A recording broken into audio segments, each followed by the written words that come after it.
মহান আল্লাহ তাআলা, আপনি সবকিছুর মালিক। আপনার প্রশংসা বলে শেষ করা যাবে না।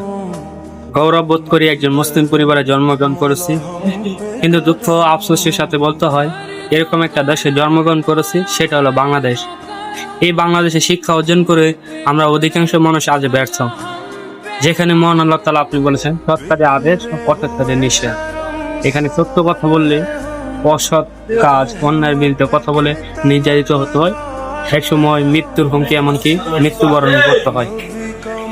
এই বাংলাদেশের অধিকাংশ মানুষ আজ অন্যায়ের পথে দাবিত, যেখানে রাজনৈতিক ক্ষমতা, ধন সম্পদ, টাকা, নারী, নেশা ইত্যাদি অন্যায় কাজ আজ বাংলাদেশের মানুষের আলোচ্য বিষয় হয়ে দাঁড়িয়েছে। বাংলাদেশের শাসন ব্যবস্থায় দুর্নীতি তো রয়েছে। মহান আল্লাহ তাআলা আপনাকে ভুলে গিয়ে বাংলাদেশের অধিকাংশ মানুষ টাকা, ধন সম্পদ, রাজনৈতিক ক্ষমতা, নারী, নেশা ইত্যাদির জন্য যে কোনো অন্যায় কাজ করতে দ্বিধাবোধ করে না।